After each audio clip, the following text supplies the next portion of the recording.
Hi guys! Ayan, kita nyo yung pimples natin dyan, oh, may eksena. So ngayon maghihilamos tayo using the Glutamilk soap with oatmeal. Ayan, kalahati na po siya. At yung gamit natin ay from 2-in-1 po. Yung 4 ang laman, 2 bleaching soap, eto, 2 ganto. At saka 2 Glutamilk soap with oatmeal, which is wala tayong lagayan kasi nasa isang pouch na siya. So ngayon maghihilamos tayo using this one, okay ha? Gamit tayo ito.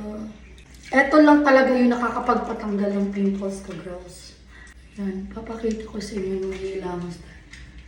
Huwag nyo inaretso yung sabon, ha? Kita nyo naman kung gaano siya kaano. Ganyan-ganyan lang. Open. Wait, So, ganito po yung look niya. 2 Glutamilk soap with oatmeal, 2 natural bleaching soap sa isang pouch po nitong 2-in-1. Paborito ko kasi yung 2 sabon kaya silang 2 andito na. Ito yung ginagamit ko sa face ko, si puti, yung pink naman sa body. God, napakalambot ng skin. Kasi ito naman guys, si Clarifying Foam Wash, gumagamit ako nito sa face din, sabay ni Glutamilk soap with oatmeal. Pero pag may pimples ko, hindi ko muna siya pwedeng daanan ng brush. Kasi baka ano pang mangyari. Antayin ko muna mag-dry siya. So as of now, dito lang muna siya sa pisngi ko na area. Ayan. Yan. Tapos dito, hindi mo na siya pwedeng daanan. Ay, ganyan lang. Ayan. Pag nag-dry na, deep cleansing kasi talaga to, natatanggal niya, hindi mag-iiwan ng pimple marks yan.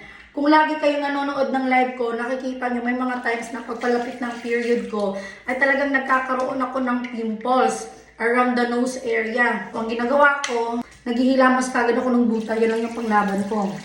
Tsaka wala kayo nang iwang bakas, oh. Yun, dito ako nagkaka-pimples. Wala nang iwang bakas. Ayan, so kayo, antayin nyo yan. Lagi naman tayo nagla-live sa pag Sunday kasi day off ko yan. Si Happy nagla-live pa rin.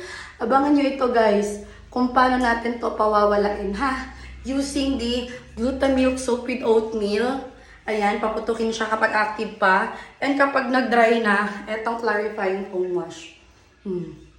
Imposible hindi ako magka-pimples at imposible hindi magbabakas niyan. Oh, diba? Wala na because of this. Pang deep cleansing. So, kaya sa mga may pimples dyan, pimple marks, why don't you try this one? You might consider this Clarifying Foam Wash of Wear Me and Glutamilk soap with oatmeal. Baka it works to your face as well.